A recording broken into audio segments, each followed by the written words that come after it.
Good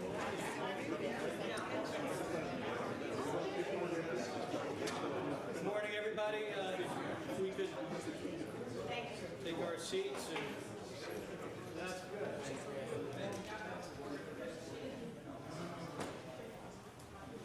you all have some SUNY is the solution buttons, courtesy of the UUP. Wear them proudly and aggressively as you deal with the legislature, trying to get more money in this rather dramatic budget.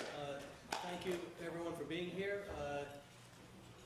in this great venue. This is really the first meeting, a public meeting. We had our executive session where we talked about the search process and the presidential search. But really, the first meeting since our president announced her intentions to move on to other things. I don't ever say retire when it comes to Dr. Kinney, because we know she's incapable of that. But and there'll be plenty, as I said on one of the search committee meetings, there'll be plenty of opportunities to appropriately celebrate her stewardship and leadership of the university, as it should be celebrated, because she has absolutely put this university in a different place. And when I say different place, I mean a wonderful place. And what I said to the search committee, the most remarkable thing she has done for us as a university is put us in a position to attract a new level of leadership to the presidency. Because when they look at Stony Brook and they see what it's achieved in the AAU or Times Education, the top 2%, 1%, I don't know, I forget what it's 1% or 2%. There was one that said 2, one that said 1, I think it's 1%. But I'll take 2 anyway.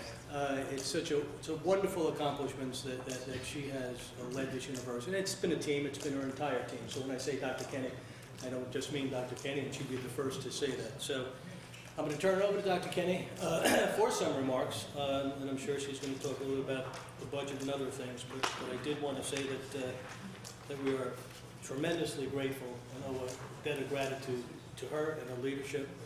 And again, this will be a nice year to celebrate that leadership. Thank you. They have certainly managed to make it an interesting year for my last year. This was not what I had in mind, but indeed the budget looms so large that we are spending all of our time working to make sure that we manage to take the cuts that we've had and keep the university as strong as it is. I think that if there is any concern about, this is a wonderful job and this is a wonderful university, and the Presidential Search Committee really should have their choice of the best people in America. The budget is one thing that, of course, people are going to look at very hard. So it's enormously important for us to do internally what we can to make sure that Stony Brook's budget is in a very strong position. Now I'm going to talk some about the budget, but Dan is here, and he could start out by giving you the numbers according to the history. Sure. And then I'll go from there. Sure. Very brief overview. Stony Brook, of course, is a... Yeah, why don't you go up there so turn around. As unaccustomed as you are to speaking in public.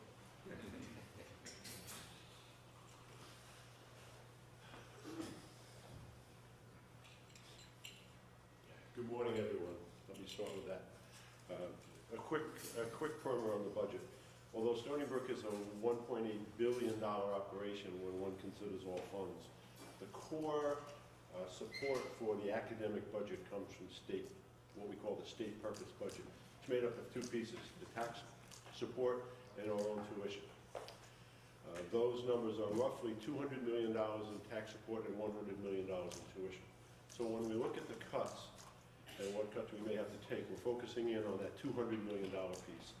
That is the substantial portion that supports the academic enterprise.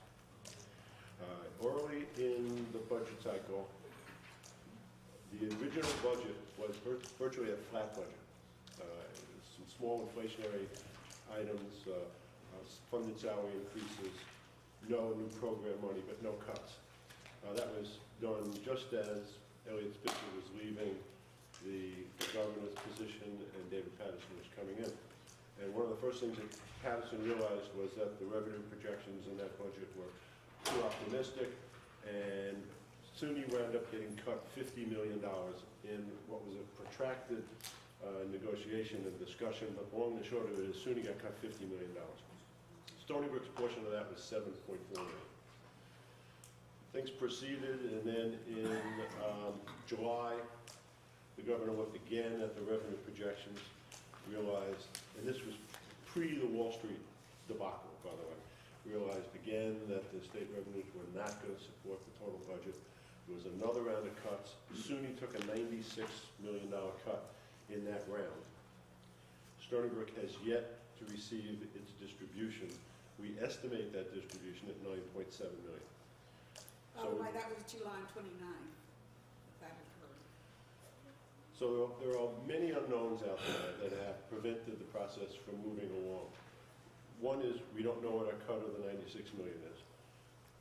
Certainly the elections have played a role here, and there's been decisions not to move forward with any discussions of potential tuition increases until after the elections.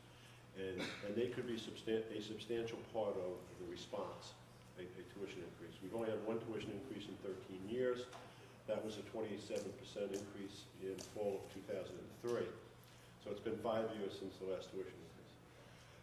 Now, of course, as you know, the governor held a press conference, his second one on the subject just last week, calling for the legislature to come back on November 18th and seriously consider $2 billion of additional cuts. How $2 billion would affect SUNY and then Stony Brook is another set of unknowns. If one just did pro rata cuts right down the line, that $2 billion could cost Stony Brook another $25 million. Okay, so very, very substantial numbers. We're looking at the 9-10 year that begins for SUNY July 1st, but for the state of New York, April 1st. Because we have different fiscal years. And the governor is projecting a $12.5 billion deficit on a general fund of $56, $57 billion. So we're talking 22% going out to next year. Now clearly if cuts are made this year, it will ease some of that transition.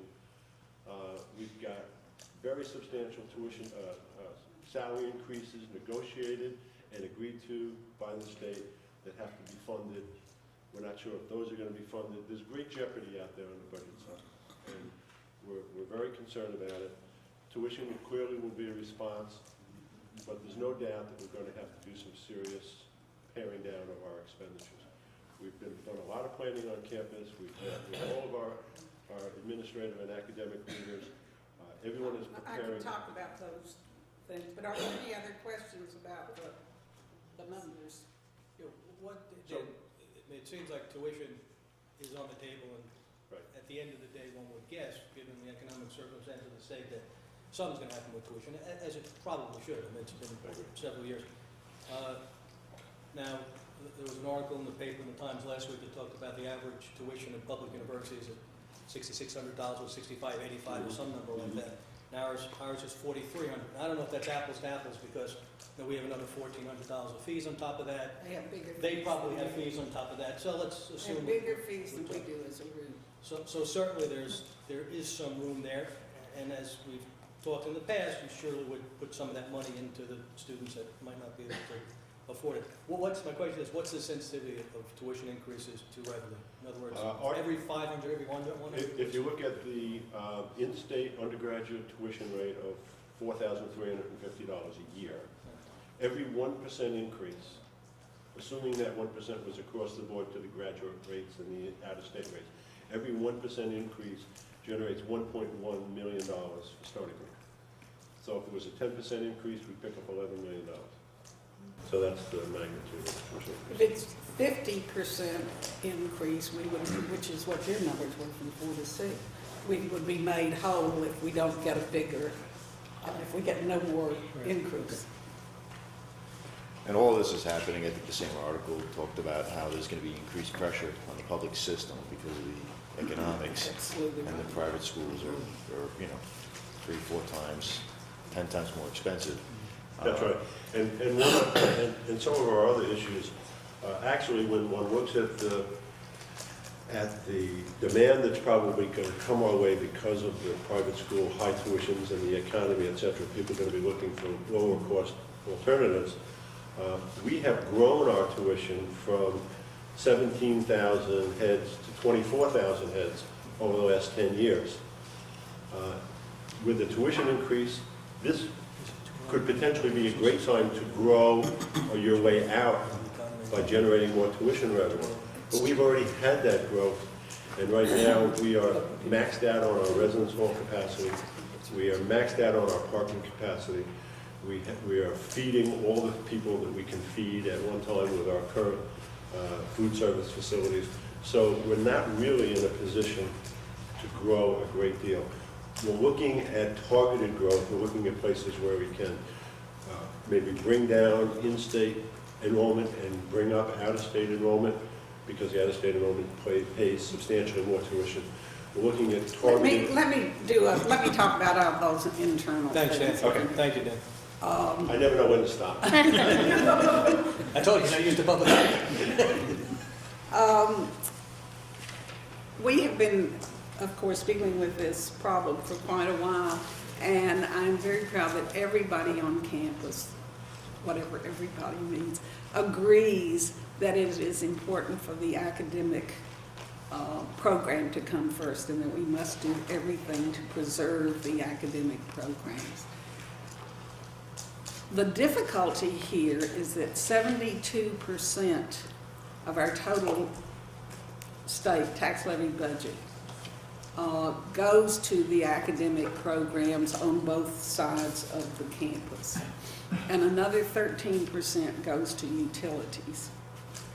So when you are given numbers where you're looking at cuts from 10, 15% is what we're talking about now, it's almost impossible to do it. Now, when I talk about the academic, I'm talking about academic administration as well as putting people in the classroom. That 72% represents everything that goes into academic affairs. But it makes it very, very difficult. And yet I'm very proud that people, the other vice presidents, are really looking to cut as much as they can cut to take the pressure off the academic. And I think there really has been a very good feeling on campus that we're in this together. This is our problem, not your problem or my problem, and working together. Early on, I established a budget advisory committee comprising people, administrators, vice presidents from various areas, faculty members, members of the Senate, members of the unions, et cetera, so that the various, and students, of course, so that the various constituencies on campus are represented. And they have been very helpful. I have endeavored to put out communications, messages to the campus community as frequently as possible. We've had a town meeting. We're planning another town meeting so that people can come and ask, because I think it's very important for everybody to know, to not only know, but feel they know everything that's happening. Because as you can tell from what Dan said, we're talking about enormous numbers. I have also, with the advice of the Budget Advisory Committee, established a hard freeze on any new appointments until we know what our numbers are, which we don't. As Dan said, we know about our percentage of the 50 million that was first taken. We still don't know the number from the 96 million, which is this next chunk.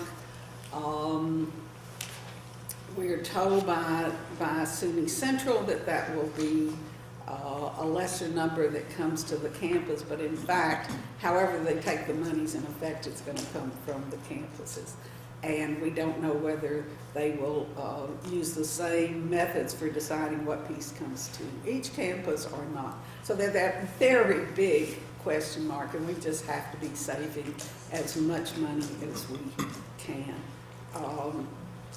Obviously, there can be exceptions to the hard freeze for essential positions. So far, there have not been. We are talking about the state funds and the indirect cost funds for the university, and there are other funds that some areas have that they can use if they have to get, you know, a nurse in the hospital, for example. So we are doing everything we can to get as much cut out as we can. Once we know the numbers, then the vice presidents will be given their number, and they will determine how best to serve in their various vice presidencies, because obviously these administrative units are all very different. As I've said, some have already looked at how they can save more than what they expect the numbers to be, because they do, I think, one and all accept the principle that we've got to preserve the programs. So that's where we are right now. One of the things that Dan mentioned briefly and that we're looking at very hard is what we can do about revenue enhancement, because obviously the more additional money we can bring in, the less money we're going to have to cut out of what exists now. Dan mentioned a couple of things. One is the tuition increase, which of course is the biggie in all this. One is continuing our efforts to increase out-of-state students, something that, by the way, we are encouraged by the state to do. That's not true in every state in the union, but in New York and a number of states it is because of the financial impact. We are looking at how we can grow summer school, and we have a 3-week session in the winter that's very, very popular.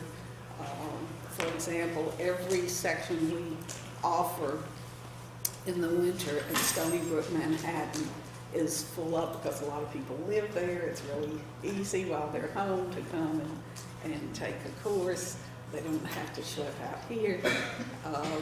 So we're looking at all those kinds of possibilities, certificate programs, out-of-school professional development, additional master's programs that we can mount, and the PhD students don't really bring us money, and in-state undergraduates are not a great profit maker, but master's degrees, which is charged at the graduate level, can be very helpful, and we can provide master's programs that will lead people toward new careers, because as you mentioned, that's going to be a very big issue, and anything we can do, of course, to help in that process of going in a new direction, it's very important for us to do. We've also looked at things like rentals, that sort of thing. I'm very skeptical that you make any money on that sort of thing. And I think, you know, you look at these gorgeous facilities, do we really want them to be rented out for purposes? But at any rate, we are working on everything we can. As Dan also mentioned, there is the question of whether we will get the funding for the new salary increases, which have been negotiated by the state, and that's another $12 million for us. These numbers are so big that, you know, I'm saying and I don't believe them. it's just too huge not to severely impact what we're doing. We're not the only state with these problems. You look at California, you look at Florida, you know, many places in the country are having Arizona is the latest we've been hearing. We're not the only ones with these problems, but we got to be smart and how we survive this. We've got to survive this without letting our surge forward slip. We've got to keep the momentum, we've got to keep the morale, we've got to really move ahead. And as a result of that, our focus is very much this budget and how to get through it. Sure, not to interrupt, but in terms of semantics, actually, if we talk about a pie-shaped graph, where would the athletic portion, that wouldn't be under academics, would it, anyway? No. So all right, if we go back to the pie-shaped graph, what size of the athletic program would be in the pie? Dandy is a tiny sliver. The state portion of the athletic program, that is what, 6 or 7 years? 4.5. 4.5 million? So it's 4.5 million on. 2%. No, less than 2%. And in reference to the changes, Well, on the 200, it'd be 2%. On the 200, it's 2%. in terms of the changes we're making in the stadium, how does that fit into the total number? That any capital improvements are not part of that number. That's a separate capital budget. And what has happened there is that we had a capital list in which a number of new projects had been approved. Some are not so new because we've been working a long time. For example, the recreation center, I think we've been working for 10 years. We were told that instead of the 3 or 4 that were supposed to occur this year, we would be cut down to a single one, which in our case is the recreation. Does the Dormant Authority in any way come to play on that? Or is that just for the... Well, they sell the bonds for not only our residence halls, but all of our buildings. And then another part of that is that they can either be built through the, Construction. pardon? Instruction, yes, the SUNY construction fund. So Or in some instances, we get what they call a campus let, and our people on campus are responsible for actually building the building. And when that happens, we've been very successful at saving. in terms of the budget, where are we on that? In other words, is that a part of it, or is that a special Well, bond the issue? construction budget is a separate, the capital budget is a separate budget from the money that I'm talking about, because that is bonded money. So we're not talking about being in jeopardy then? Well, I think what you just said was, instead of 3 or 4 projects, you're saying, listen, pick your one. Right. This is what it's going But to be. though Jim is here and can talk Yeah, about. when Jim makes his presentation, he'll talk about status Because of the I would project. like to ask a question Sure. at that point. Okay. Absolutely. Anything else on that gloomy Yes, I topic? have a question, Dr. Kenny, concerning the room and board issue. It looked in the recent article in Newsday that there was, I believe, Farmingdale and Stony Brook had the lowest room and board figure compared to all the other universities on Long Island. And considering the cuts in our, electricity in carrying these buildings, is it a possibility we could consider increasing the room and board? Well, the room and board is a separate self-support budget, so it has no impact On the budget? on this budget. And everything that comes into that budget goes out to that budget. And of course, we are as economical as we can be, because we hate for the students to have to pay those fees. Another thing that's, confess has happened in the past is, and I felt very strongly, that all the student fees, the technology fee, the transportation fee, et cetera, should only go for what they're paying people. And there are a lot of institutions who would really let that spread and some cash for other things. And so I was probably not too smart to do that, but I did feel very strongly, that we shouldn't be taking it out of the students. So as it stands right now, those fees cover the expenses of electricity and everything else? that's Everything, involved? yes, and the maintenance of the landscaping by the residence hall, everything to do with the And residence garbage and... halls, we do not, yes. And, that, we have been very conservative in the way we have That's run great. this. Any other questions on the budget? And then there are a few other things I wanted to talk about. One is that our enrollments are on target, as Dan mentioned. We're up to about 24,000 students. It was last time I heard 23,999. Have they held you to number? In other words, as soon as St. They Louis don't said there's a pay, number? unfortunately, they are not paying us the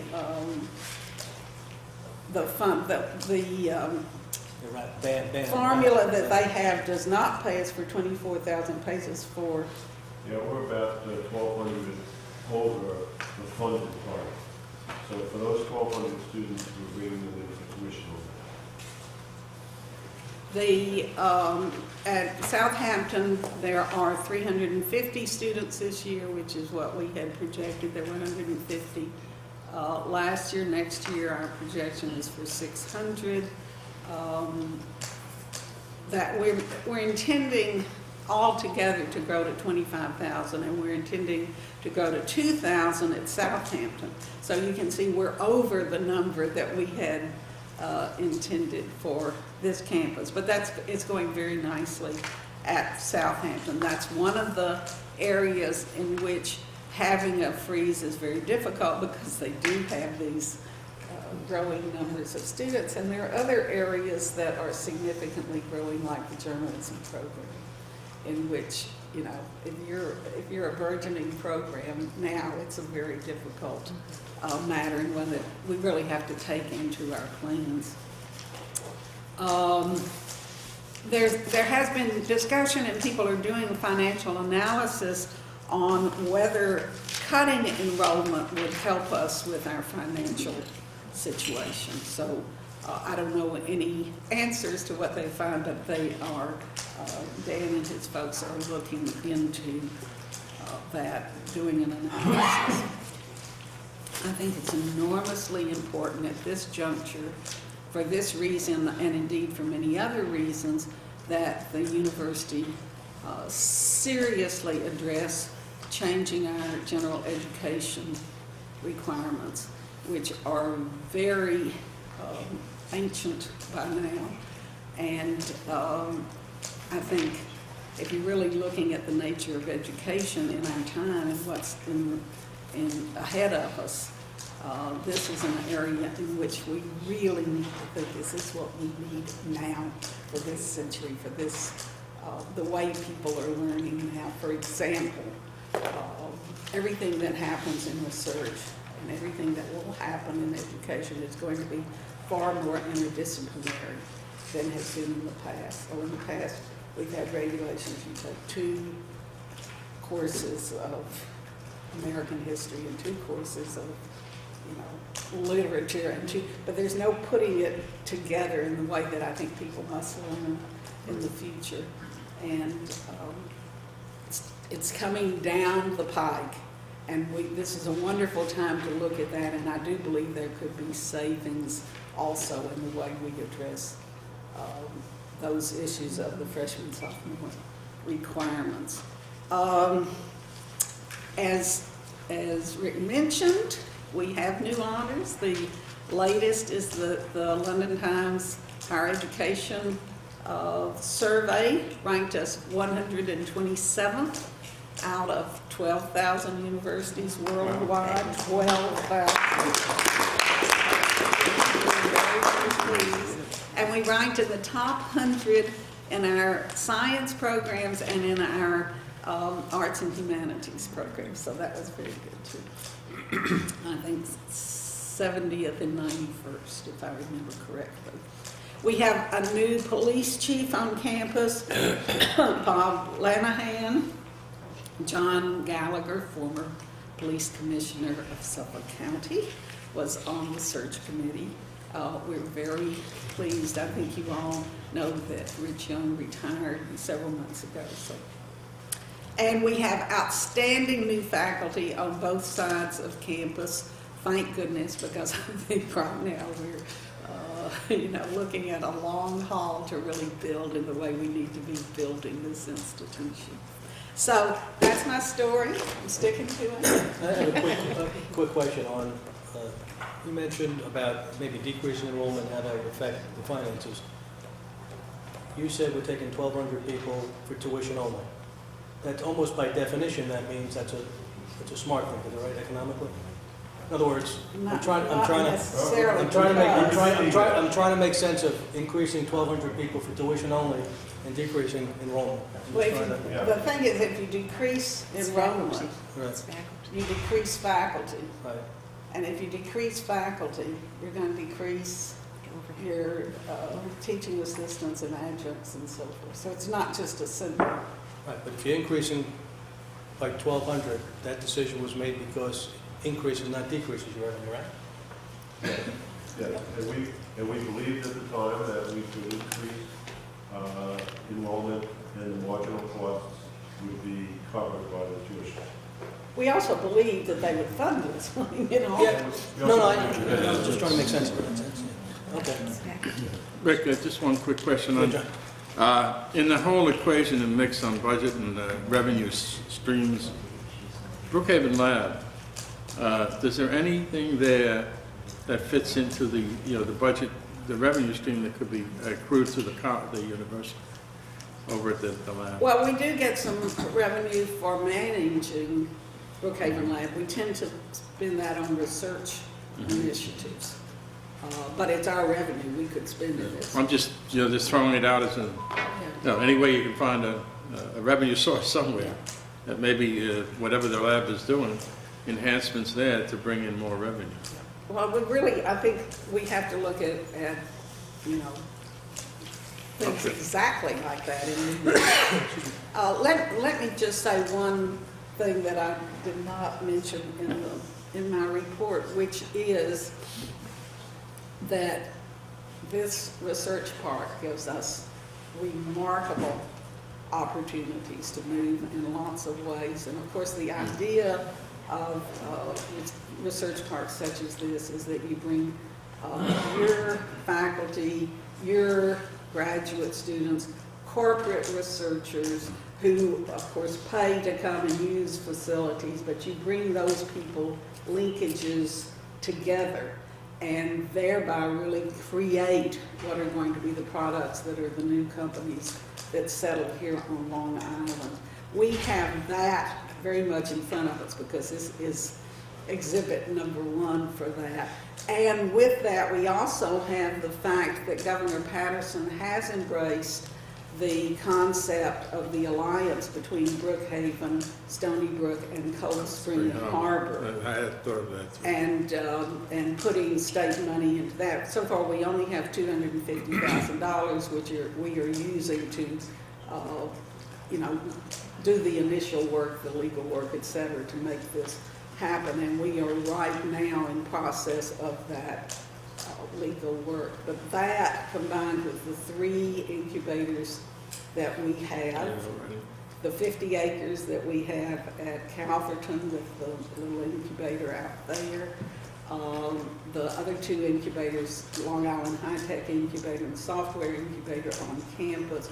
You put all that together, and there is wonderful potential. I mean, that really should be the economic base for growing Long Island in times that are very tough. But it should also redound with funding, particularly for the graduate programs here at Stony Brook. Just got to convince the governor that we need about $20 million to Yes, or 30. enhance those 3 programs, Yes.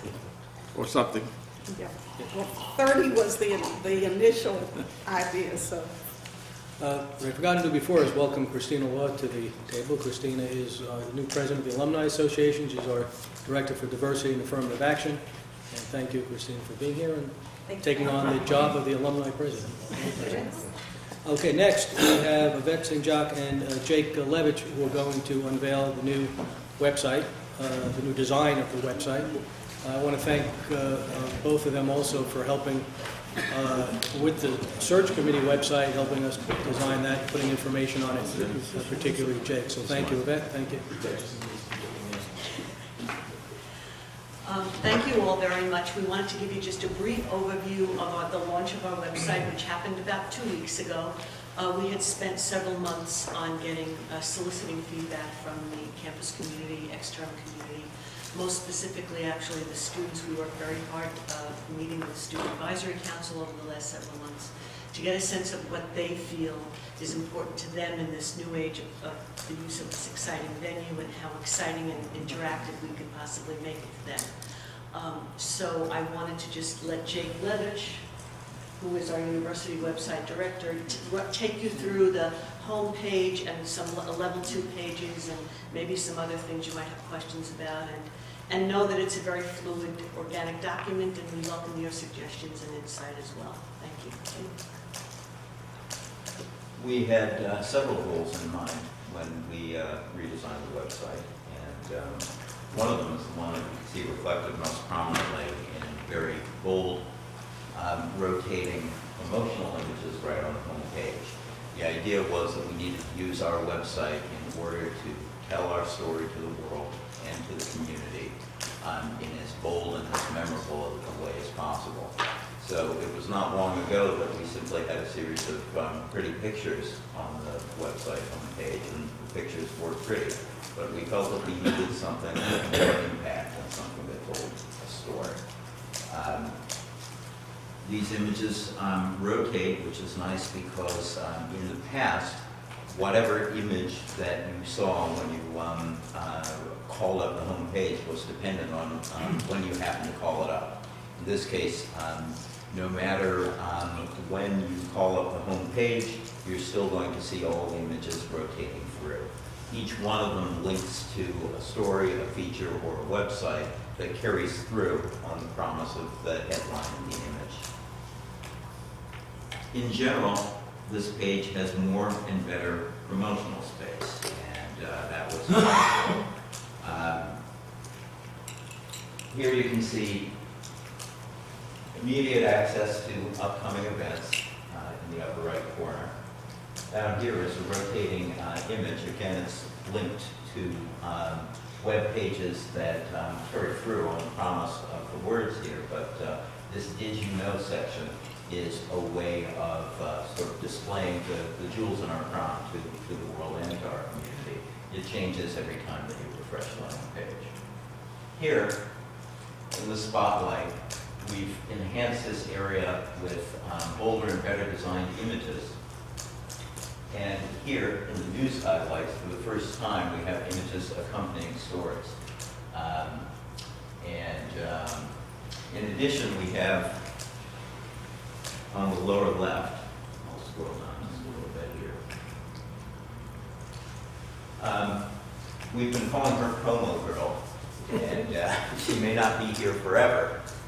It's a space where we can use a variety of images, but when we first went live with the home site, she was used to push people into a particular area of the admissions site, which was the student bloggers. Now, if you click on Promo Girl, she takes you to a page on the admissions site that discusses Stony Brook as a value in higher education. So it's our aim with the website to continue to be responsive to the immediate needs of the university and to its various constituencies. Another goal of this redesign was to rationalize the navigation a little bit, to try to put like things in similar places. And actually the navigation is continuing to evolve. And as Yvette mentioned, with the website, nothing is graven in stone. It's not like a printed piece where once it comes off the press, it's everything you've got. So we continue to encourage everybody to give us their feedback about how and what ought to figure on the homepage. So on the upper right, we have a series of sort of very functional business-oriented links, a way to get to the directories, to the contact page, to Solar. And in addition to that, we have a drop-down menu of links that give people quick access to the pages that we know are most heavily used. So it's a shortcut to various pages on the website that may have been in the past difficult for people to find. On the left, we have pages that correspond to sort of audiences of the website: current students, faculty, and staff, alumni, friends, neighbors, business. We're going to add parents to that group. Along the gray bar at the top are some of the, not the audiences, but the primary topics that people are looking for when they come to the university website. Beginning here with About Stony Brook, which is the page that gives first-time viewers and others a sort of overall view of what the university is doing and gives them links to find out more. Each of these gray links to a menu page, which both present links that get people where they want to go, for instance, in the top tier of research. But it also gives us the opportunity to promote on the right rail, to promote and highlight various endeavors of the university that we think are of particular importance. For instance, here we see CWET, where we're having the meeting today. Each of these, again, links to a corresponding web page, and these too can change over time. We have flexibility to promote on the right rail these second level pages. We also endeavored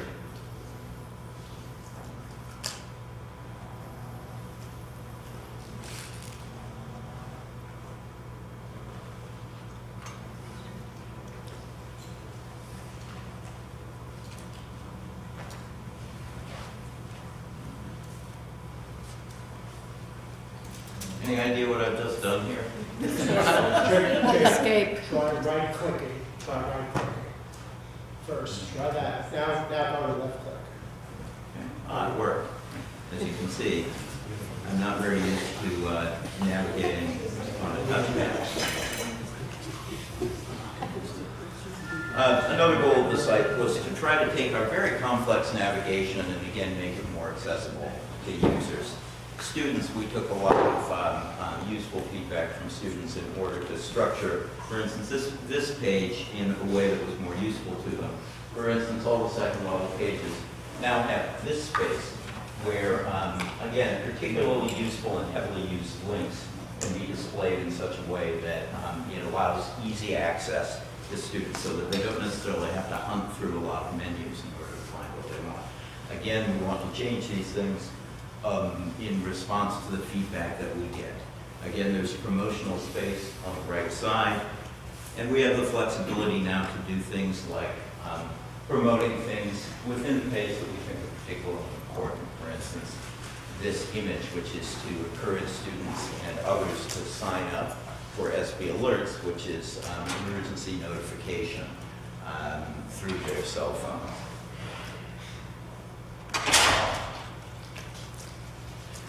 Another goal of our redesign, which is really something that's under the hood, it's reflected in the code but isn't visible to the users.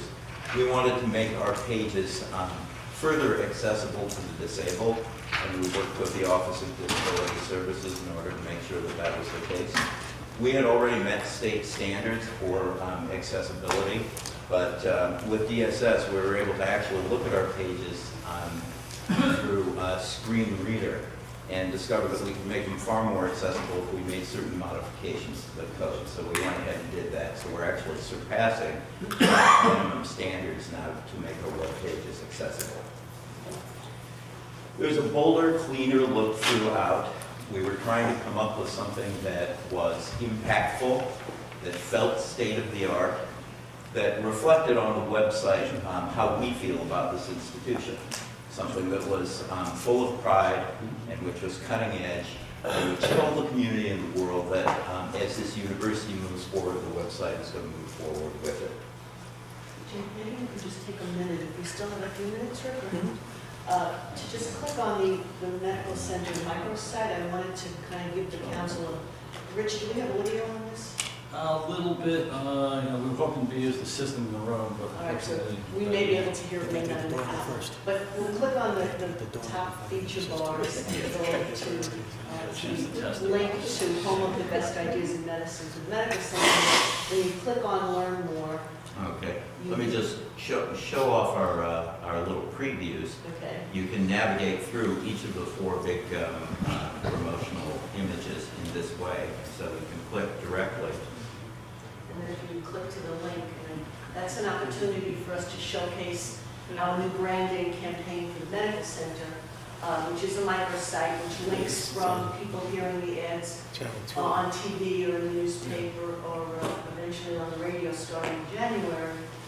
So we have real images that reflect the branding campaign that's out there in the media. There's also an opportunity, you can visit bestideasinmedicine.com, to view the whole campaign.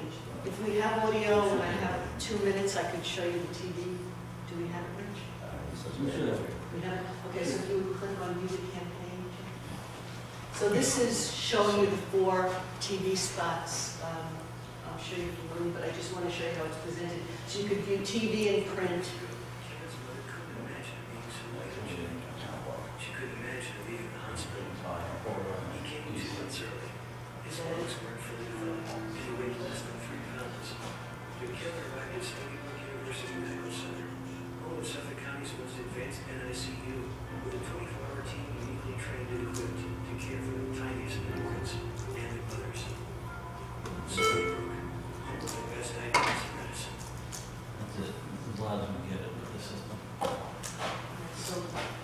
Loud enough to continue looking at them? No, not really. That was fine. Okay, so that's just to give you an example that you can view the TV spots, the print ads, and it is a further tie into what's out there in the media, so that if a consumer's out there in the public and wants to connect with something, they go directly to that site and they see visuals and editorial that unites the campaign. So, and we put this on both medical center and university homepages.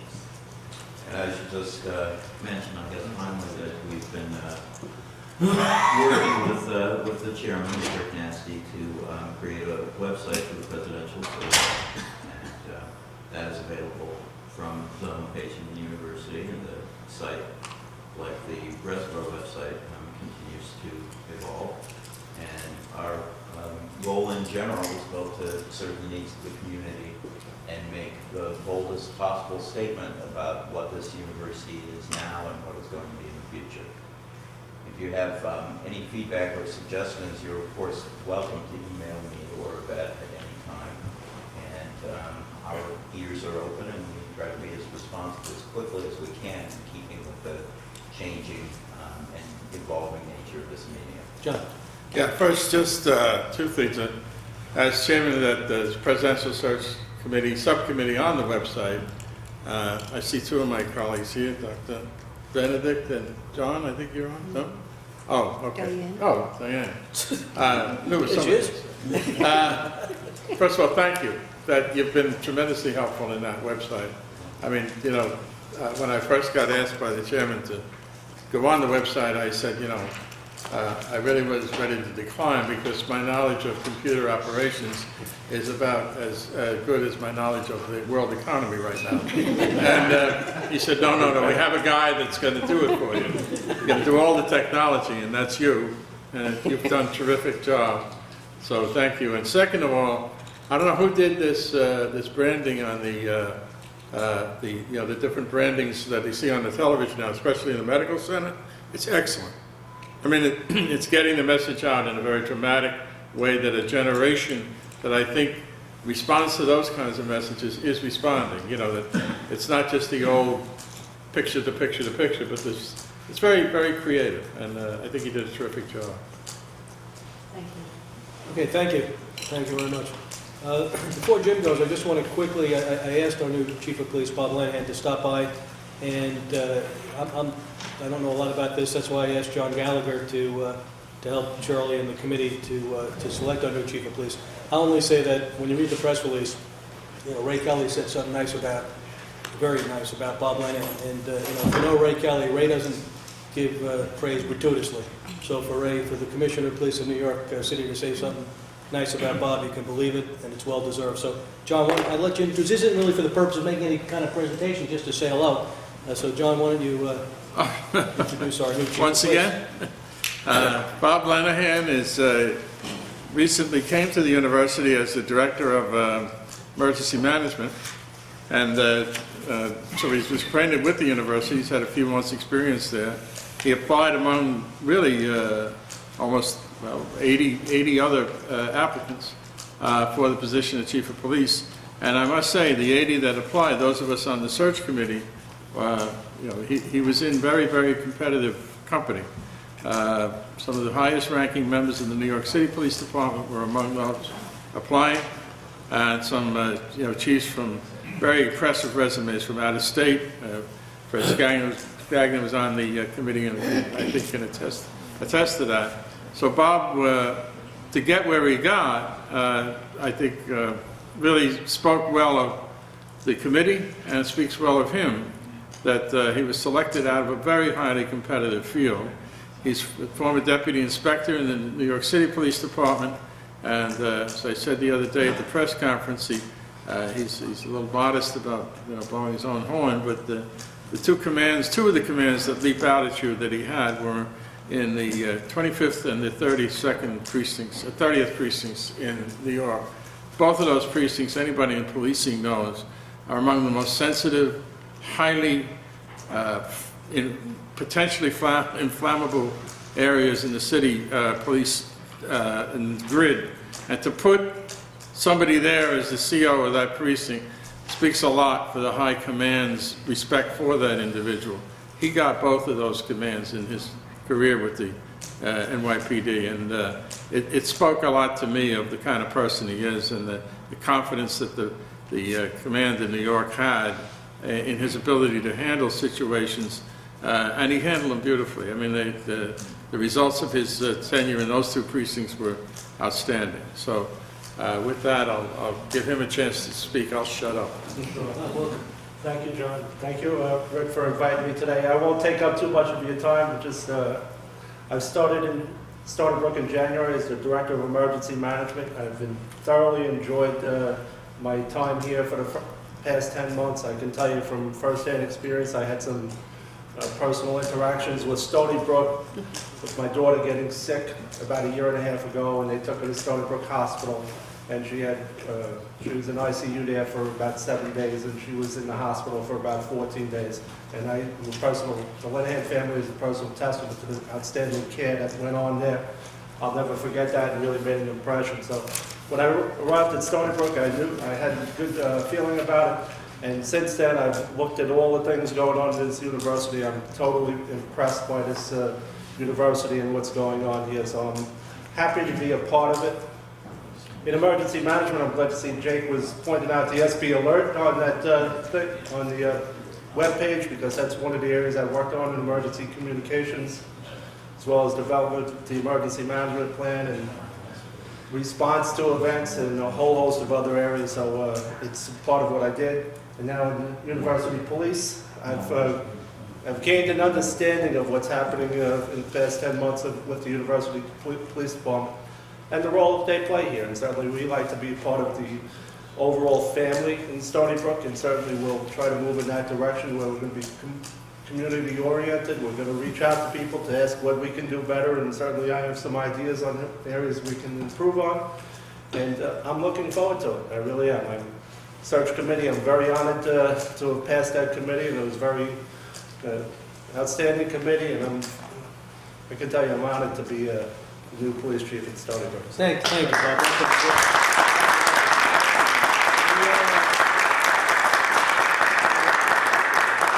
We are a very safe campus, and we look forward not only to staying that way, but in this day and age, to have a man of Bob's experience and expertise to help us remain safe and sound. So thank you, Bob. Jim, now Jim Fiore, our great athletic director. I can't say, well, I don't know what more I say such nice things about you every time I talk about you, do you? You know, I don't want you leaving anywhere, so we have to make sure we hire freeze. We couldn't even hire you if we wanted to, so yeah.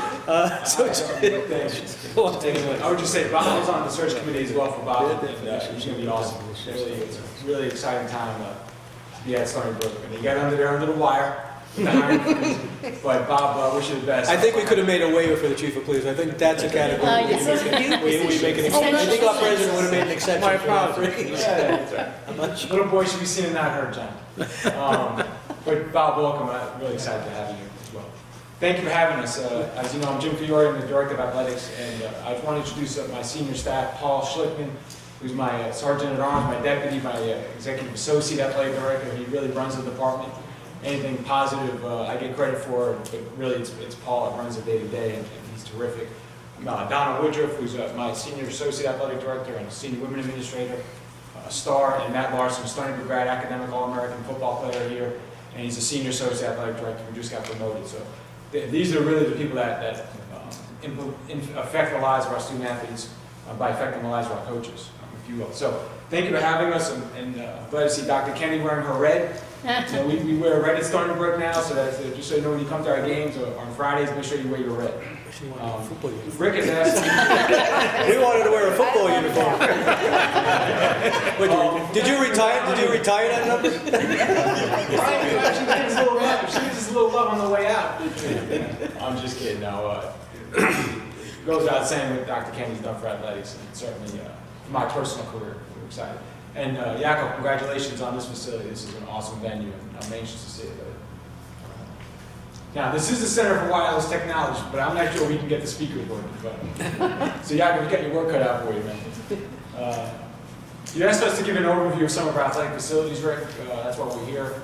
And some of the work we've done the last few years, and in particular last year, and then Coach Howard, I'll talk to your issues of the football stadium in a minute, okay?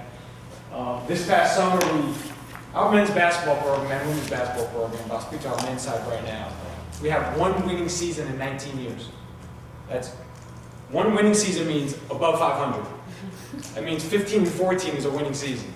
And that happened during a time when we were giving scholarships and played against non-scholarship competition. So we lack tradition, and certainly on men's basketball. Everybody in the country tries to win in men's basketball for the obvious reason that March Madness is a huge part of our culture, and it's an opportunity to brand a university and to get national exposure. So we've had an awful basketball program on the men's side. We made a terrific hire in Steve Peichel. We're very excited about the direction of it, but we needed to give the guys some help. So this past summer, we built new team lounges, video rooms, and locker room for our men's side. It will help us overcome the lack of history and lack of tradition. The women have exactly the same facility. And this is what people do in Division I athletics now. This is about recruiting. We talk about you need animals to have a circus, right? You need players to have a good team. What we're really excited about is that because of the plan that we had to have the university arena, this indoor sports complex, renovated, and I'll get to that in a minute, we were able to receive about a $750,000 to $800,000 donation from a foundation to renovate Old Pritchard Gym. If you saw Pritchard Gym in May and you saw it today, it is an awesome facility now. It is, as you can see it here, it is 1,800 seats, right on top of you. It's going to be hot as heck. It's going to be a loud atmosphere. It's going to be a great venue. The other facility that we played in last year and the prior X amount of years, the indoor sports complex, if you will, has a lot of losing going on in there. And we thought a couple of them. One, it's a mausoleum. It's a warehouse. It's cold. It was dark, and it had a lot of losing. We said, you know what? Let's leave that facility. Let's move on, even though we don't know if we can get the funding to finish it. And let's start fresh. New locker rooms, new recruits. Let's start fresh. And so I encourage you to come on out and check out a game this year. We open up on November 14th on a Friday night. It is going to be a fun atmosphere. And most importantly, it's going to help our teams everything. But this is a venue that will be multi-purpose. But right now, it's for volleyball and men's and women's basketball. And Paul, chime in. I'm going to get to the arena renovation now. What I want to do is talk to this, and Coach Howard, this we can talk to your point of funding. I hope I don't confuse people, but about 5 or 4 years ago, we received $11 million to begin projects, 2 different projects. One, an expansion of the football stadium, which for $3 million, and then another, the beginning of a $20 million renovation for the mausoleum, for the basketball arena. So what's happened since is that we have had to freeze the money. So we've had $20 million for the arena and 6 now that we have allocated to us for the stadium. Okay. Of the 20, 11 of it was given several years ago. 8, which was directed towards the arena, and 3 for the stadium. So I'm going to talk to this now. But let me show you the video of the arena that we were supposed to break ground on in September, excuse me. Now to start this, I think it's space. Oh, hang on. Yeah, just have to click on it quicker. There you go. Can we stop it too as we go? There you go. So this would come in from the VIP parking lot. This would be our VIP access. Takes you into a club lounge, which is a donor lounge, to raise revenue, generate revenue. This would be like a VIP suite. Chair backs all the way around, sunken bowl, hot, top view, loud venue. You can see the fans are right now. The fans are way far away. They'll be on top of you. Chair backs all the way around. There'll be an arena setting.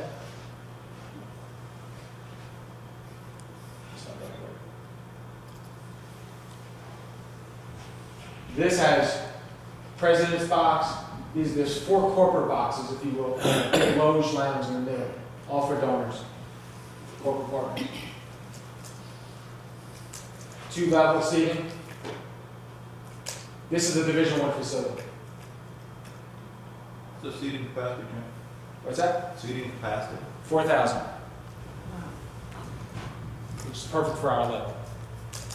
With the ability to expand. Practice courts. We can have concerts in here, convocation, graduation, air conditioning.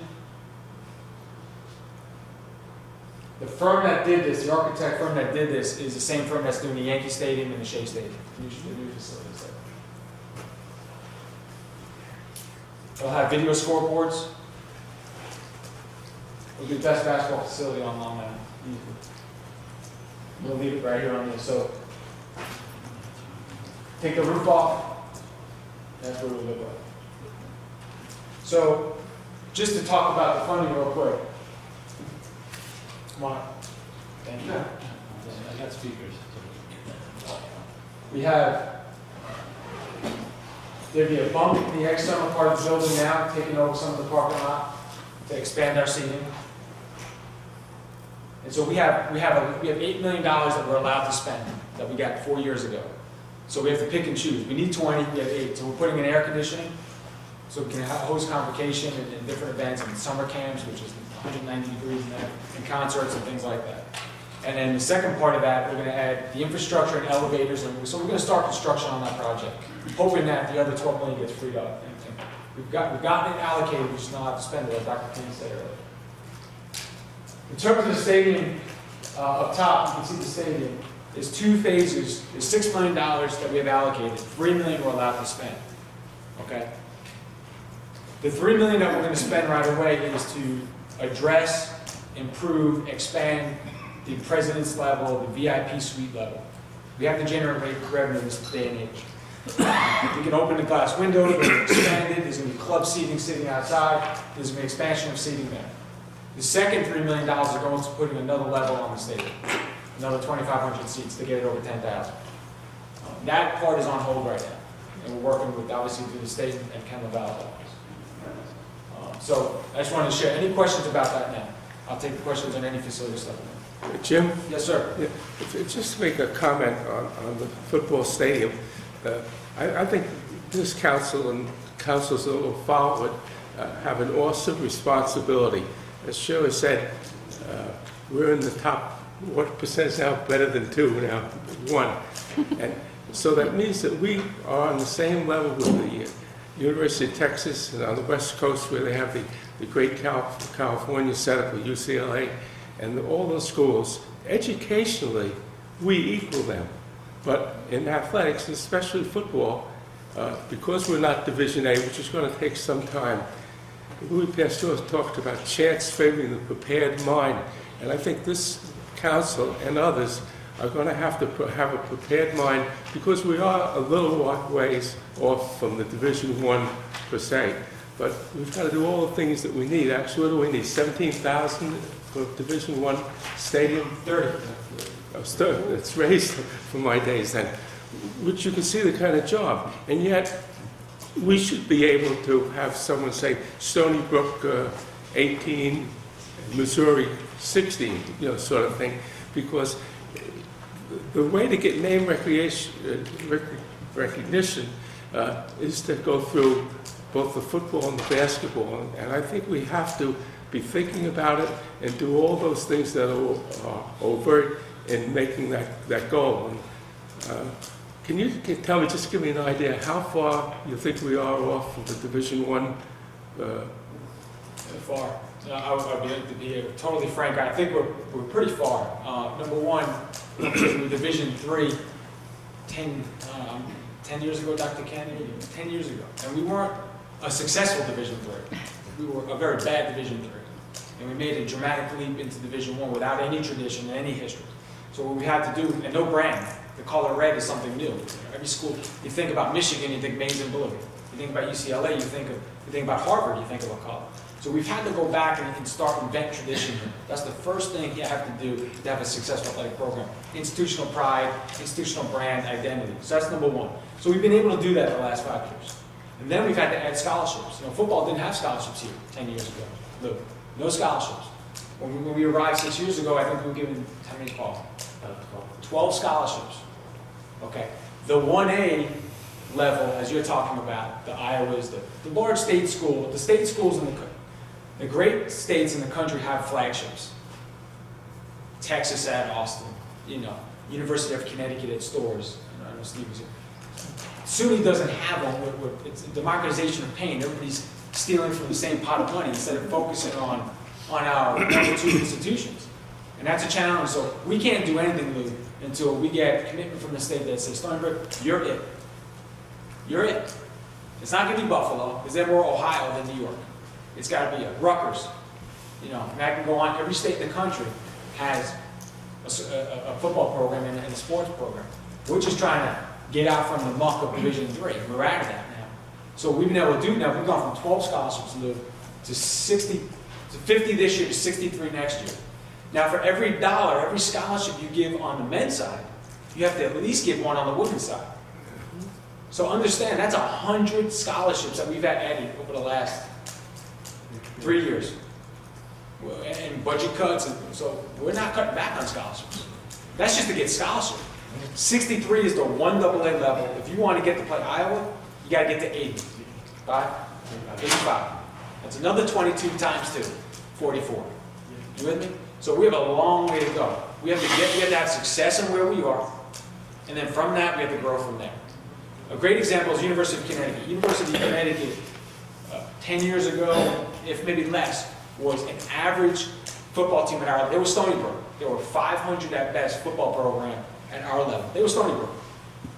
Their state made a commitment, and Steve was there. Their state made a commitment and said, we have to be good in football. We're in the Big East Conference, and we have to be good in football. They built in East Hartford or West Hartford, they built a new football facility, and they've upgraded. They built an on-campus facility for training and practicing. And now they were top 25 last week until they lost. But what that is done for that institution, and then you're talking about your basketball program, UConn basketball. You say UConn, the first thing you think of is probably basketball program or the women's team. Gino Oriemo or Jim Calhoun. Now they're starting to think football. By the way, they have a great medical center. By the way, now their out-of-state enrollment's gone up. By the way, they're top 100. By the way, they're getting better academically. But it's all part and parcel to what's the vision, what's the mission of Stony Brook. We don't view ourselves in athletics as an outlier. We're part of it. We're part of it. And that's what Dr. Kennedy's been and Rick and others have been so good to us. We're part of the future. We're part of the makeup. It's not about athletics. Clearly it's not. We know that. But we're part of the vision. So we're far away. That's the truth. We're millions and millions of dollars away. Well, being far away is one thing, but when you talk about UConn, which I'm very familiar with, they got there by convincing the people in that state, first of all, not by football, but by women's basketball, and then football, and then getting a great coach like Randy Edsel to come in and use the talent there. I think it's important that we use the talent in our area. I think Hofstra does a better job than we do to the degree of getting ball players that are known in this area. I think you have to go that route. But we could have started, actually, before you came here as athletic director, and made steps that we haven't made. So by doing something athletic and having, of course, a winning football team can all change, open a lot of doors. So of course, I think, we're doing well in that area. But this isn't something that we can lay back on doing all the groundwork we can so that we have the requirements of Division 1A. want to get that, it might be the telephone. And go from there. I'm gonna keep, I'm almost done. Jim, yeah, go. Yeah. Okay, is this ready to roll? Yep. Tell me how to go, just go forward again.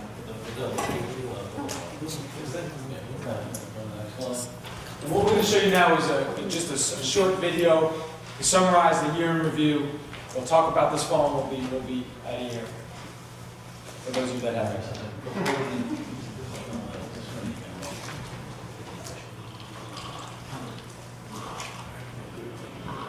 The 2007-2008 athletic season was an unprecedented one. Dr. Kenny, can you hear us? During the last 12 months, we have produced a multitude of standout performances, including 4 American East Conference championships, 3 All-Americans, 2 Coach of the Year honors, 4 Player of the Year honors, and 2 Rookies of the Year.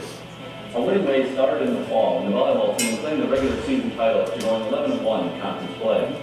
Not to be outdone, the men's and women's cross-country teams took home 2 American East titles, with the women's team claiming the team championship and sophomore Alex Felchey winning the men's individual championship. During the winter, both the men's and women's basketball programs advanced to the conference's postseason and won their first-round games, while the swimming and diving teams collected 3 individual titles from the American East Championships. The spring season may have been the most successful of all, with 7 teams competing in postseason play. The track and field teams won 2 individual titles, while the baseball and softball teams each took home the American East crown and advanced to the NCAA championship. Joining them on the national level was senior Donna Hasty, who became the first Stony Brook track and field athlete in school history to compete at the NCAA championships. While Stony Brook's on-the-field accomplishments were impressive, we also succeeded in the classroom. 235 Seawolves were named to the American East Academic Honor Roll 2007-2008, and 65 student athletes took part in the spring commencement ceremony, including Sarah Cerrone, who became the first student athlete to ever be named Stony Brook's valedictorian. Stony Brook had 6 student athletes honored with Arthur Ashe Jr. Sports Scholar Awards, 5 athletes earned the SUNY Chancellor Scholar Athlete Award, and Donna Hasty was the runner-up for the American East Woman of the Year.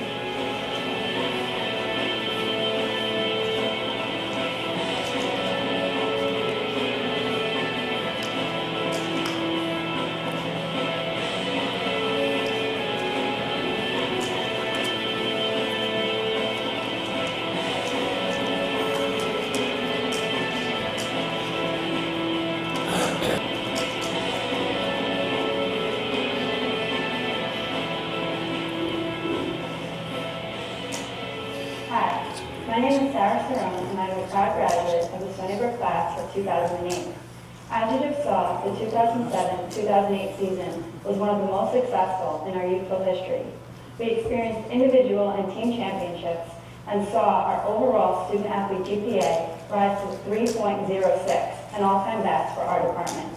The success of the Stony Brook student-athlete has been and always will be the result of passionate support of numerous people. From trainers to coaches to academic advisors to administrators and of course our donors. It truly is a team effort. As you just witnessed, our donors support a mission of opportunity, excellence, and achievement. On behalf of Stony Brook's 425 student athletes, I'd like to personally thank you for your continued support in taking Stony Brook athletics to the next level. You make it all possible. Go Seawolves.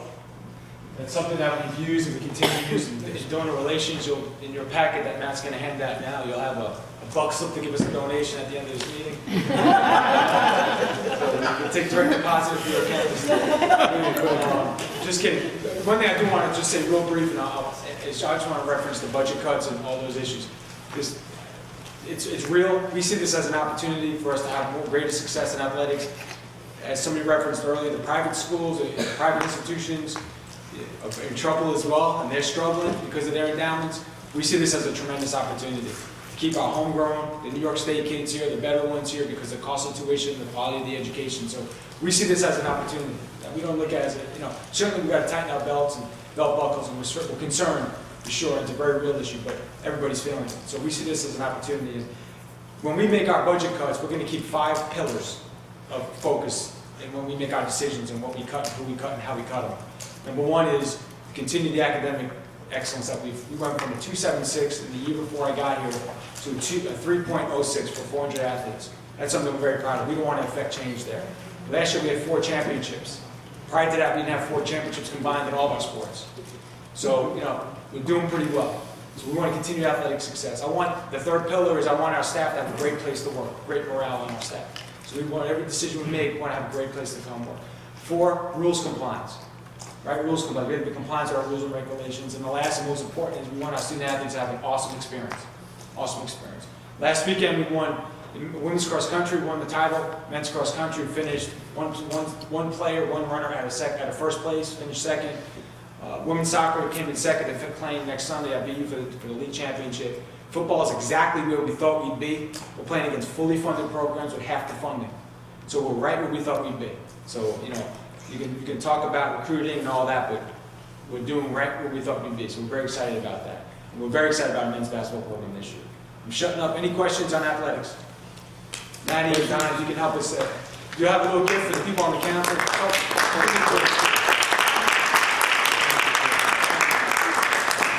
Thanks a lot. Well, now you know why we all think so highly of our athletic director and his team. Now it's a real pleasure to introduce a gentleman who really, you know, when I reference how successful this university has become and how Dr. Kenny has taken it to new levels, you know, everyone has played a role. One of the individuals who has played probably a more important role than some others is Yakov Shamash. Yakov is not only the dean of the engineering school, but he also wears the hat of vice president for economic development. And we go out and tell the story about how we're responsible for $4.5 billion of economic activity in this region. You know, the number comes from something. And the number comes from the kind of programs that Dr. Kenny and Yakov have implemented with the private sector. And there's no finer example in the building we're sitting in. This was a dream that Dr. Kenny had and Yakov had to create a center for wireless and information technologies to play on our strength, which is this area. And one of the things for sure, as you go through this process, the search process, and you hear people, I've gotten hundreds and hundreds of emails from people and forums and whatnot, and hearing what's important to people at this university.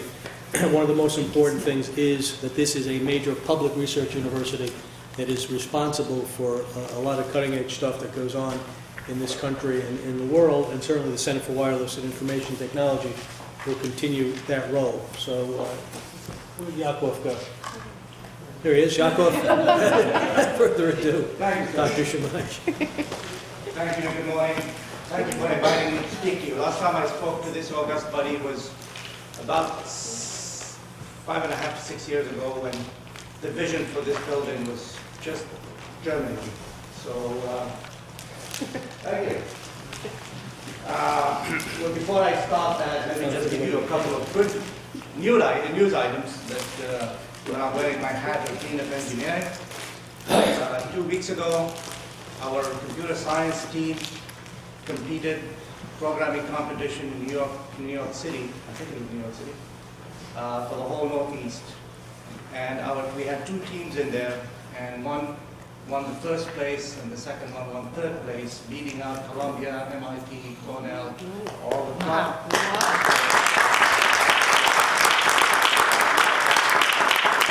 And now, as a result, they get their airfares and lodging paid for, as they're all taken to Madrid, I think it is. Stockholm, same thing. Close.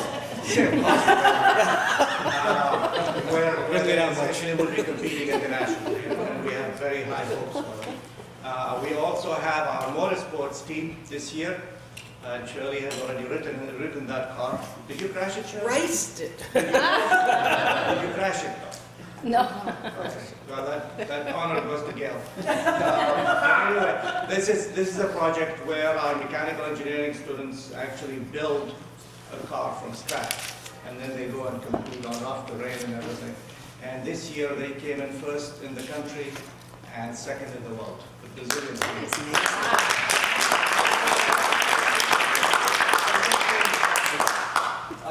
So I'm going to talk a little bit about this building, this facility, and just to go back a little bit to what Shirley was saying in terms of this whole research park and the economic development and the need for economic development. The new paradigm is because of teaching and research, we have to add another thing, which is, since we're becoming a knowledge economy, the university is playing a major role in the knowledge economy and therefore in economic development. So if you look at some of the Stanford model or the MIT model, every successful high-tech region has grown the resources of a complex, world-class research institution. And then the other one, universities and specialized research centers are the driving force behind innovation in nearly every region. And I believe we are on Long Island. We've achieved that now. University-industry collaborations, there are many programs. The government is trying to encourage universities to collaborate with industry. So at the federal level, you have a number of programs that try to build centers that bring industry and universities together. So whether it's NSF materials research centers, engineering centers, what we call IUCRCs, Industry University Project Research Centers, and NIH CTSAs, which are essentially commercializing technologies coming out of medical schools. In fact, the university just submitted one of those proposals, I think about a week ago. In New York State also, the state governments are actually also introducing programs, or have introduced programs, to try and promote this university-industry collaboration. So in the state of New York, we have Centers for Advanced Technology. It's something that has been in place for about 20 years ago, actually introduced by Senator LaValle. Centers of Excellence, which this particular facility is one of those 5 centers of excellence. NYSERDA R&D, NYSERDA and NYSTAR R&D programs. So, if you look at Long Island and Stony Brook, you know the fact that we're 2.8 million, I think we're closer to 3 million now. With the national downsizing of the defense industry on Long Island, when I first came here to Stony Brook in 1992, Grumman at the time had 22,500 employees. Now we're lucky to have 2,500 employees. So there was a complete restructuring of the Long Island economy. And they developed new industries that were targeted for growth, that rely on intellectual and scientific knowledge. Biotech, micro nanoelectronics, wireless, and energy. These are the 4 major sectors of high tech that are developed, have developed, or are developing on Long Island. Now, if you look at Stony Brook is Long Island's only major research university. If you take all the other universities put together, and you take the total research funding from external sources, you multiply that by a factor of 3, and Stony Brook still is more than them. So we clearly are the engine. Now, I don't expect you to read all that, but I just wanted to show you the wealth of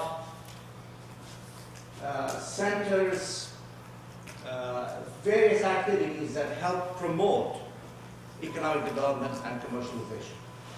And it goes all the way from the basic research. We don't have a pointer, do we? Yes.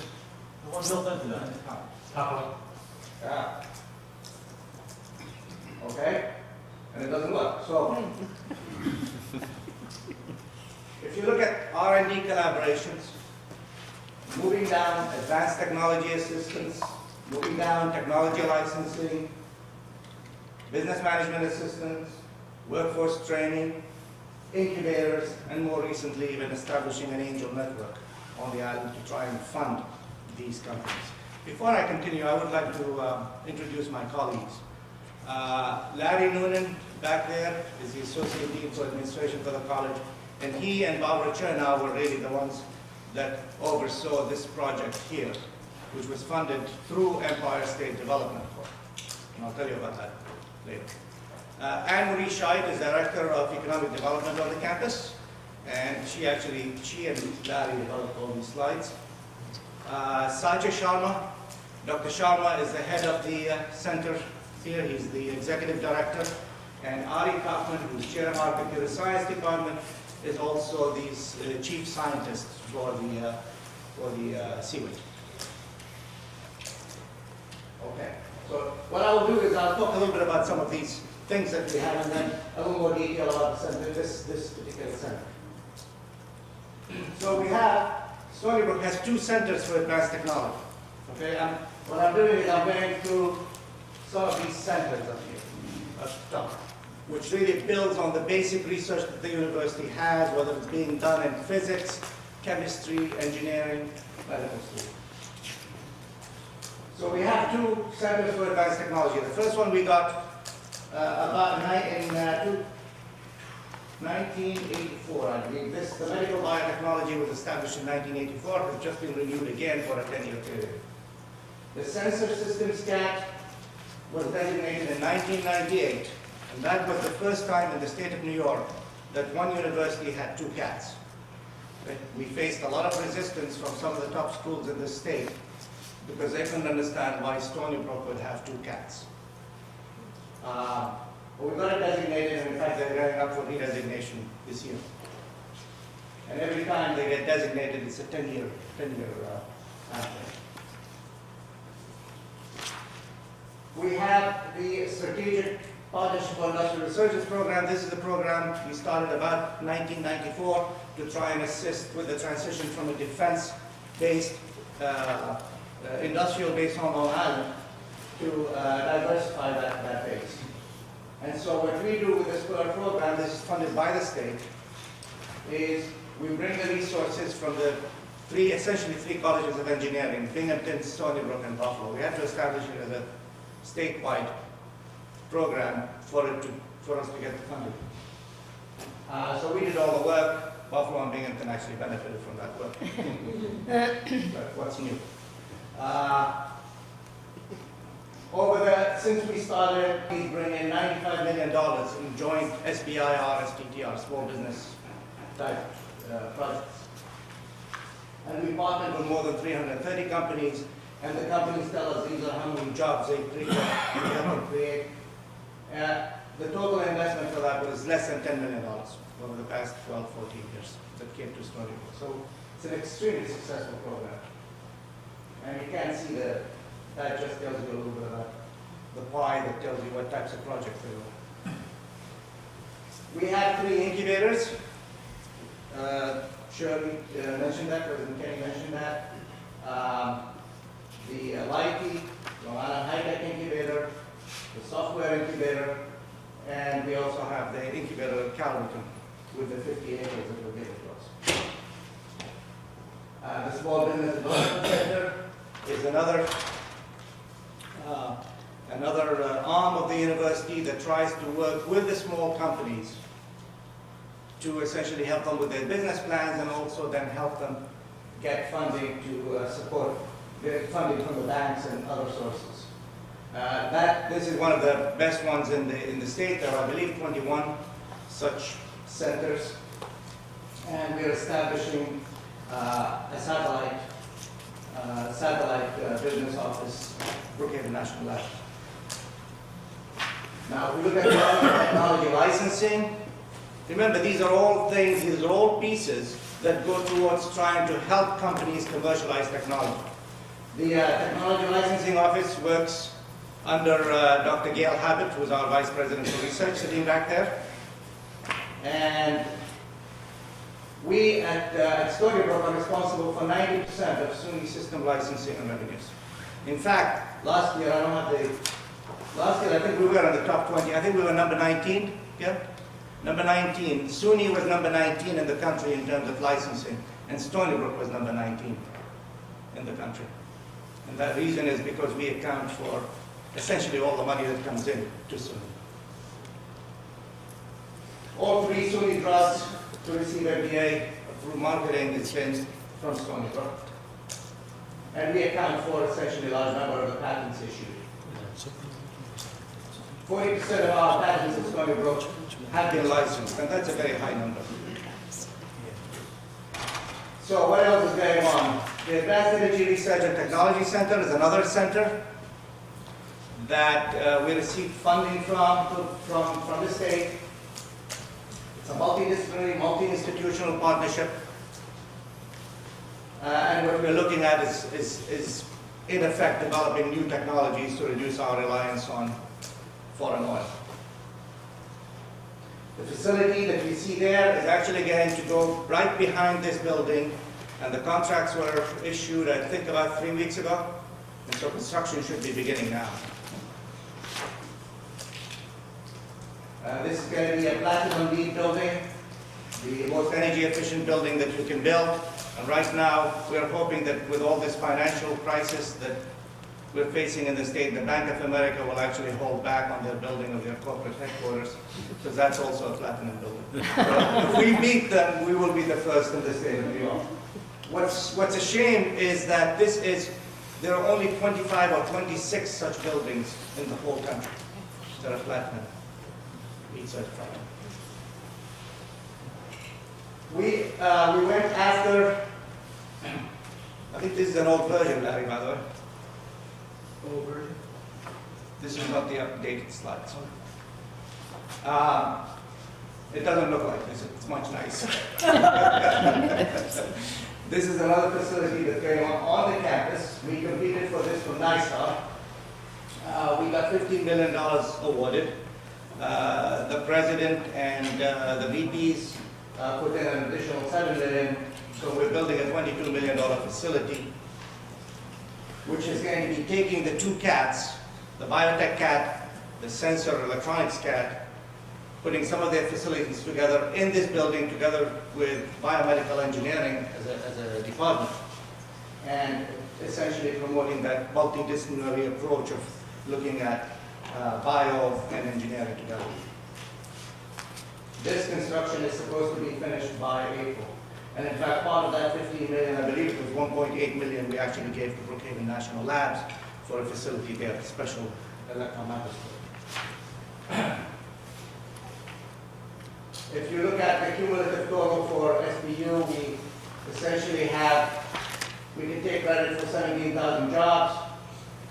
We've assisted companies to bring in $600 million of funding, more than 2,700 projects, and 17 Long Island companies were created around Stony Brook licensed technologies. So now let's talk a little bit about this facility.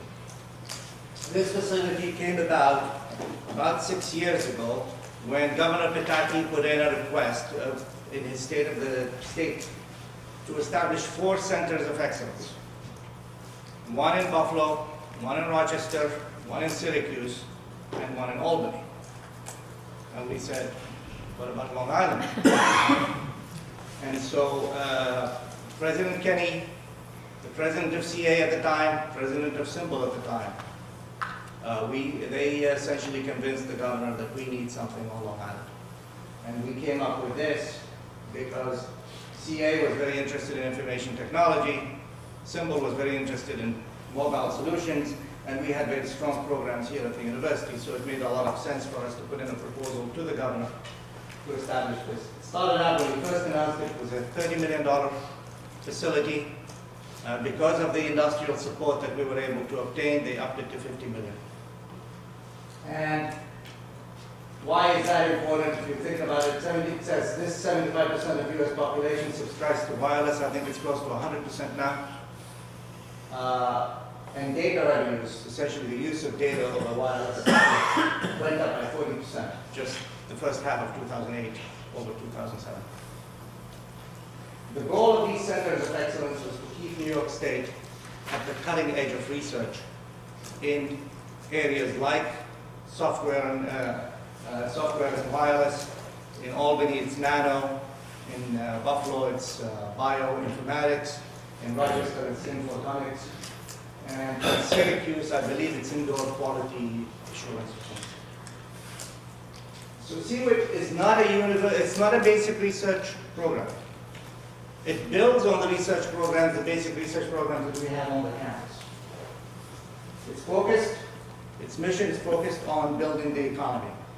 And the biggest pain in the neck that we have right now is we have to work through Empire State, and they have requirements. So every 6 months, we have to write a report that says, this is how many companies we're working with, this is how many jobs we've created, this is how many patents we've got issued, and they're very, very fussy about that. And we've already been through 2 or 3 audits, I think, right? Yes. So it's a problem. We have essentially established 4 divisions. We have a network division, software systems division, communications and devices, which is a little bit more on the hardware side, and then infrastructure and systems. The infrastructure and systems division is really to utilize the results from these previous three and apply it to specific industrial sectors. And so we're working with essentially areas, we're looking at the largest sectors of the U.S. economy: healthcare, transportation, and finance. And of course, then electronic and mobile commerce. Healthcare is turning out to be one of the biggest ones that we have at Stony Brook. And the reason is because we have a medical school right next door. And we have a vet's home right next door. So our team here at Seawick has been working very closely with Richard Fine and the medical school, very closely with Steve Strongwater's group. Bruce Solomon, I think, has been very active there. And of course, Fred Ganga, who can't get enough of it. Right? Yes. These are some of the research projects I've done. You have it in your slides. We have an industrial advisory board, very high people from these 7 companies. And then we also have a smaller, another advisory board that consists of small companies to advise the center and the center director and others. If you look at what is the base, this is based on a Gartner Group report that looked at the software industry in New York State. We have 18% of New York's total software companies. According to that, 118,000 employees on Long Island either work in software development or essentially utilize software. So for example, Grumman. Grumman has it's not a software company, but they have a huge group of people that work in software and software development.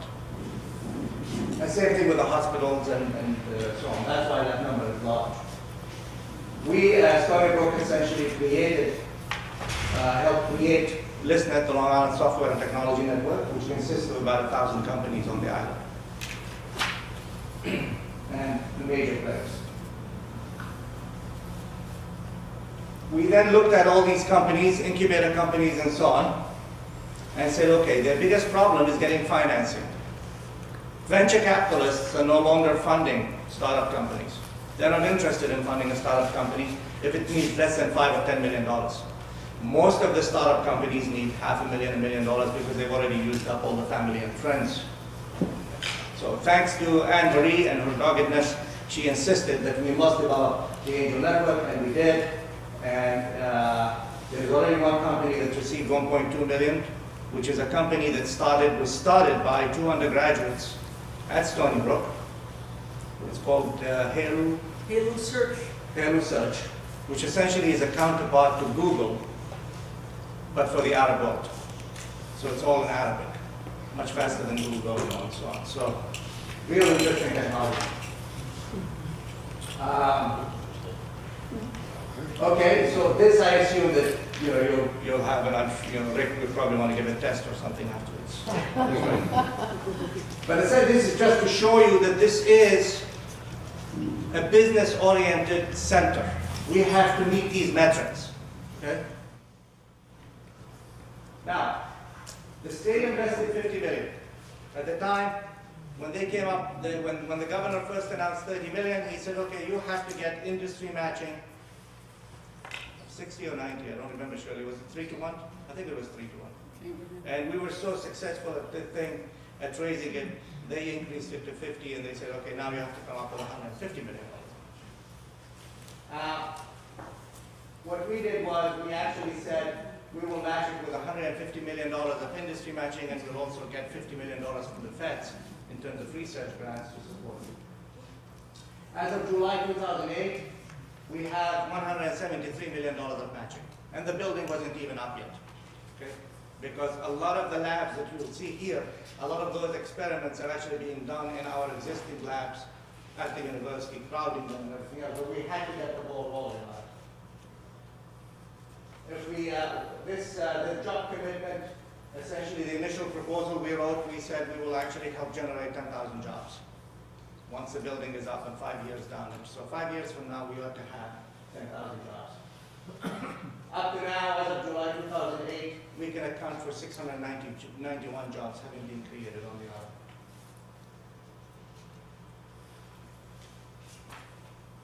island. And if you break that 173 million, 92 million came from corporate funding. A lot of that is not only research research projects to work with the companies, but also software contributions, hardware contributions. We got $52 million of federal and other grants, and then non-corporate partners gave us $15 million.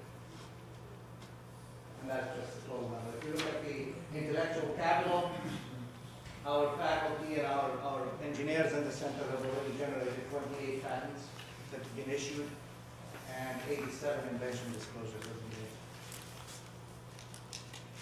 So what are some of our immediate needs? Well, we need to complete the punch list for us to occupy this building. So we still have another 2 weeks, maybe 3 weeks, Larry? By the end of November, they're working on the punch list now. Okay, we should be moving it. We need to continue to get additional R&D work done and to bring in more funding. We need to develop relationships with other centers of excellence. Unfortunately, right now, this is something that the state does not do very well. The state has 15 cats. We have 2 of those cats. Those cats don't work together, which is silly. We have 5 centers of excellence. These centers of excellence don't work together.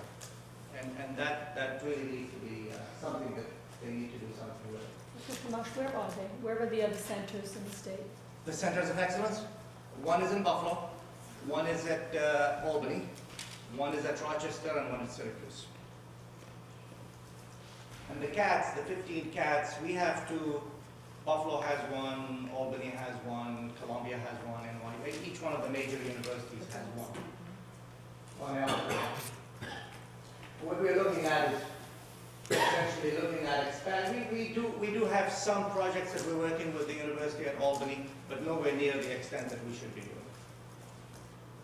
We're looking at working with Cal IP2, that's a 2-year instead of a Z, which is at San Diego and Santa Barbara. They're the other wireless center in this country that essentially, they're actually a little smaller than we are. We are also looking at expanding international partnerships and securing an operating budget. You know, the state is fantastic at giving us buildings, but they don't give us any operating dollars. Now, fortunately for this facility, we have 1.4 million that came in a year and a half ago, 1.2 last year, 1 million this year, and I guess in 2 or 3 years that essentially would die down, and we need to generate our own operating dollars. And with that, I think that gives you a fairly quick overview of a lot of the economic development programs that the university has. And it really does go all the way from the basic research all the way to essentially commercializing and actually fundraising for the company. So I think if I compare this with other universities around the country, nobody comes close. They all have pieces of it, but they don't all have the full spectrum of things. So Anyone have any questions about, it's obviously very exciting stuff and important to the economy. I think it's wonderful. Yoko, John. future revenue sources are from selling research? Essentially, that's the way, well, research, but also taking equity in some of the companies that we helped start. And right now, I think Seawood is looking at 3 companies that they're starting, 3 companies in the process of forming right now. And so if we take the equity and the company does well, of course, but unfortunately, that tends to be a long-term thing, and we need to address some of the short-term problems. But fundraising is another way of doing it. How are you, I'm Yako? good. It's a very complicated presentation, and I'm thrown aback because I thought you would geared toward only doing research. But I see that this is really an economic tool. Yes. Could you explain to me, in this building, who would come here or who you would recruit, in giving us an example of a typical person or company needing your help and guidance and partnership? Right now, I think as soon as we open the facility, there are, I believe, 4 or 5 companies moving in. So incubator spaces? A little bit, but 1 or 2 of them are actually bigger than an incubator company. We're also, for example, CA. Let's not mention CA. Is that on? Okay, it's not to be repeated. But a big company would come in and say, okay, we would like to work with you on this project, this project, this project. Okay? We will have the graduate students. We will have some scientists of this center. We may essentially recruit also faculty from the campus to to work with them, and they will probably put some of their people here also to work with that group, creating a team. And right now, I think about a week ago, Gail, we signed 3 contracts with CA, something like that. We just signed a contract with Symbol, but there are a lot of small companies that we work with. And really the exciting thing is more with the small companies, okay? Because I think some of those small companies could hit it really big. One of the projects that we're working on right now is actually with Fred Daniel, which is a very, very exciting project related to, can I say it or not? Sure. Okay. Essentially, one of the biggest problems that Fred has in vets homes is lost dentures. Okay? When you lose dentures, it takes about 3 or 4 months to essentially replace them. It costs about $3,500. And in the meantime, of course, the patient can't eat anything. They essentially have to be fed intravenously. And so we, Fred's group and Satya and Ari are working on a project where we're actually developing dentures that have RFID in them, so that if they leave the room, you will automatically know that they've just lost. Okay, I mean it's a problem that I would never think of. No, Steve has of this course problem. not. The way I have my teeth. Actually, that is one of the projects, the fun projects, and this is the advantage that Stony Brook has over many other universities, and that the medical school and the vets home are right here on the campus. Our faculty walk over. We're working on a project with the medical school where we're looking at compliance, taking medication when you're supposed to take the medication, and you're supposed to take it and not throw it in the toilet. How do you make sure that actually the physician is notified when the pill actually goes through the digestive system, and the acid essentially eats into the pill, and then, you know what? I'm inside somebody's stomach. That's a project we work on. That's amazing. Those things are like... Those are things you don't come across until you actually bring people from different disciplines and bring them together and have them sit in the room. I wouldn't have thought of the dentures thing, but that's essentially Fred wakes up and sleeps with dentures. Applicable to nursing homes, it's something that can be used. I was just going to mention about the nursing home, maybe Stony Brook should start thinking about aligning with nursing homes. Now, yeah, absolutely. That's an interesting... Yeah, the problem is the vets homes, I think there are, I think we calculated that there's about 17,000. How many? 17,000 nursing homes. 17,000 nursing homes. I hate to mention 40 nursing homes. It's a good example. Maybe. And so what we're looking at is, of course, I think we've already filed for a patent on the concept. And the technology is fairly straightforward. And now we're going to be talking to Henry Schein, see if they would be interested in marketing it. Sure. Okay, so I think, again, another problem we're working on is very much related to the energy center.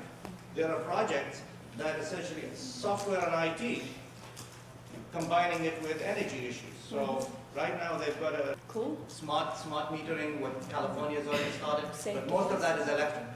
Here we've developed one on gas. Wow. Which, of course, National Grid is very interested in. And the nice thing about this particular system is it just doesn't feed the gas, but also by learning the diagnostics of the house and how much gas you use, when what kind of, whether you have the furnace on or you have the cooker on, you can actually detect whether there's a problem. If there's a leak or somewhere, you can actually detect it and then notify the utility and notify the homeowner that there is a problem. So there's some real interesting things that are coming out. So for us to look for little problems and have you solve them, basically. Well, it's easy. That's the difference between this center and a basic research center. Basic research center they would not be interested in. But let me just add one thing. Applied research has enabled us to go back to the federal government and to greatly enhance our ability to get federal grants for basic research. Because anytime we walk into one of those agencies or we send in a proposal, we have 2 or 3 companies coming in with us saying, if you can only get this out, we're going to do the tech transfer. We would be delighted to have it because it's very important for us and for our future. That gives you an edge over another proposal that's equally good in terms of the basic research, but doesn't have that connection. Any other questions for Yaakov? Great presentation. Thank you.